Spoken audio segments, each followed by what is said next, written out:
नमस्कार, मैं परवेश बामल और आप देख रहे हैं दैनिक ट्रिब्यून। पंजाब की सियासत में दशकों से एक कहावत पत्थर की लकीर मानी जाती रही है कि जिसने मालवा जीत लिया उसने पंजाब जीत लिया। ऐसा इसलिए क्योंकि 117 में से 69 सीटें इसी इलाके से आती हैं। लेकिन 2027 के चुनाव से ठीक एक साल पहले पंजाब की हवा बदल रही है। अब नया समीकरण यह है कि जिसने डेरों को साध लिया वही पंजाब का सिकंदर होगा। बीते कुछ दिनों में पंजाब में 3 ऐसी बड़ी घटनाएं हुई हैं जिन्होंने 2027 के चुनाव की बिसात बिछा दी है। आज हम इन घटनाओं को डिकोड करेंगे और जानेंगे कि आखिर क्यों प्रधानमंत्री मोदी से लेकर जेल में बंद नेताओं तक सबकी नजरें डेरों पर टिकी हैं। सबसे पहले रुख करते हैं दोआबा का। यह वो इलाका है जहां पंजाब की सबसे ज्यादा दलित आबादी रहती है। जालंधर, होशियारपुर, कपूरथला, इन जिलों की 23 सीटें किसी भी सरकार को बनाने या गिराने का दम रखती हैं। 1 फरवरी 2026 को प्रधानमंत्री नरेंद्र मोदी जालंधर के डेरा सचखंड बल्ला पहुंचते हैं और यह महज एक धार्मिक यात्रा नहीं थी। 2027 के लिए बीजेपी ने यहां 2 बड़े मास्टर स्ट्रोक खेले हैं।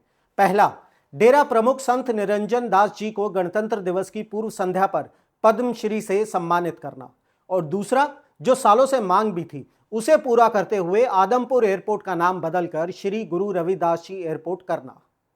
राजनीतिक पंडित मानते हैं कि 2022 में दलित वोट बटे हुए थे, लेकिन बीजेपी अब इस वोट बैंक को अपनी तरफ एकजुट करने के लिए पूरी ताकत लगा रही है। और अब बात करते हैं उस खबर की जिसने अकाली दल में नई जान फूंक दी है। यह खबर आई नाभा जेल से। तारीख थी 2 फरवरी 2026। राधा स्वामी सत्संग ब्यास के प्रमुख बाबा गुरिंदर सिंह ढिल्लो जेल में बंद अकाली नेता बिक्रम सिंह मजीठिया से मिलने पहुंचते हैं और पिछले 5 महीनों में यह उनकी दूसरी मुलाकात है।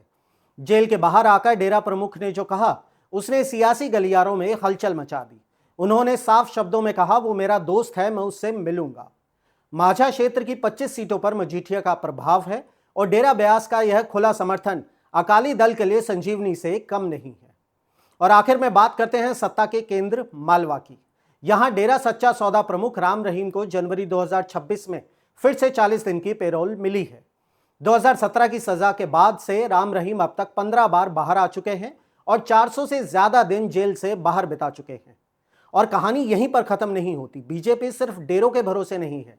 मालवा के किसानों और जट सिखों को साधने के लिए गृह मंत्री अमित शाह खुद मैदान में उतर रहे हैं।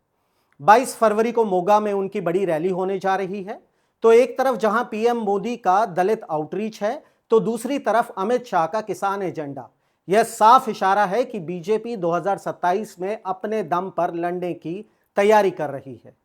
तो अब तस्वीर बिल्कुल साफ है। डेरे पंजाब में सिर्फ धार्मिक केंद्र नहीं है, और जैसा कि अक्सर रिपोर्ट्स में बताया जाता है कि जब सरकारें शिक्षा और स्वास्थ्य देने में नाकाम रहती है तो ये डेरे अस्पताल और स्कूल चलाते हैं, जिससे जनता का भरोसा इन पर सरकारों से कहीं ज्यादा हो जाता है। 2027 की जंग अब शुरू हो चुकी है।